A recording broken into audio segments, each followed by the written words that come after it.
एक ही कमरे में रहना भी नाकाबिले बर्दाश्त है।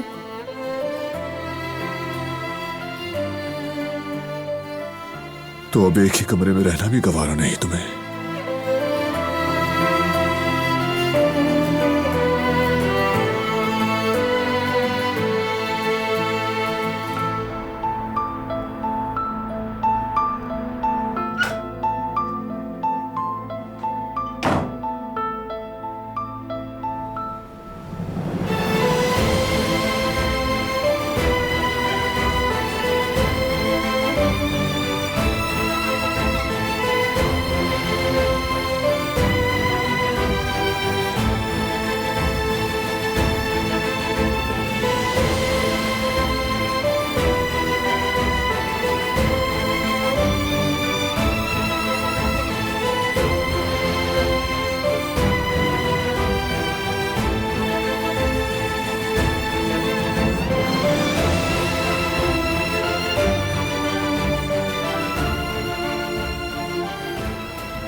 अब से तुम यहीं रहोगी, बिल्कुल मेरे साथ।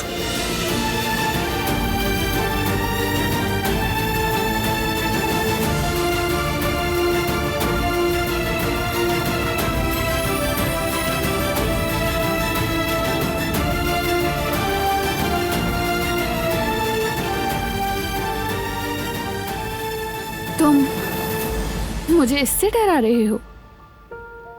तुम्हें डराकर मुझे कुछ नहीं करना। तुम डरो या ना डरो, मुझे फर्क नहीं पड़ता। तो फिर तुम्हारा क्या मकसद है? कोई मकसद नहीं है मेरा, बस यही कुछ होगा अब, यही कुछ।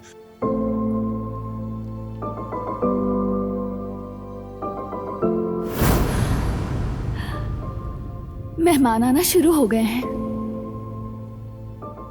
हाँ बिल्कुल, तुम जल्द ही मेरी बीवी बनने वाली हो। बारान काराबे, अगर वो मेरी गोली लगने से बच गया है ना, तो इसके पीछे मेरी मर्जी थी। वाह क्या बात है, बहुत खूब। मतलब जब तुम कहो मैं खाऊं, मैं बैठूं, मैं उठूं, मैं सोऊं, क्या अब हर चीज पर तुम्हारा हुक्म चलने वाला है? लगता है मेरी कैद की जिंदगी का दूसरा दौर शुरू होने वाला है। नहीं दिलान, तुम्हारी कैद की जिंदगी अभी शुरू नहीं हुई। पहले मैं सोचता था कि जो कुछ तुम झेल रही हो, तुम उसकी मुस्तहिक नहीं, मगर आज के बाद से मैं तुम्हें एहसास दिलाता रहूंगा कि जो दिन तुमने मेरे साथ गुजारे वो कितने इंसाफ पसंद थे।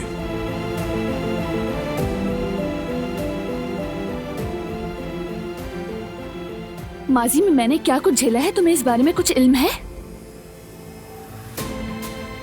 वैसे मैं ये तुम्हें बता ही क्यों रही हूँ? हाँ बिल्कुल, बहुत कुछ समझ नहीं आया मुझे। सही कहा।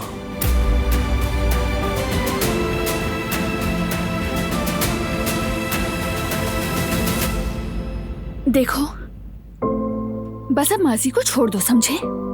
हाल पर तवज्जो दो। मैं इस कमरे में, इस बिस्तर पर तुम्हारे साथ कभी भी नहीं सोऊंगी। ये समझना तुम्हारे लिए जरूरी है। बहस नहीं चाहिए, बस तुम सोओगी। अच्छी तरह सुन लो, तुम्हें मेरी फैमिली के लिए सब कुछ दोबारा वैसे ही ठीक करना होगा।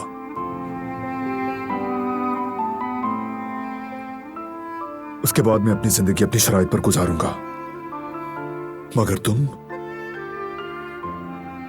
तुम्हें अपनी तमाम तर रिसर्च,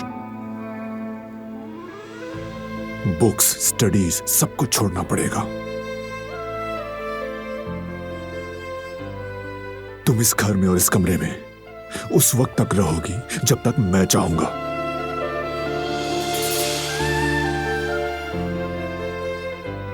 अब बस और कुछ नहीं, सो जाओ। तुम्हारी वजह से मेरा दिन बर्बाद हो गया है।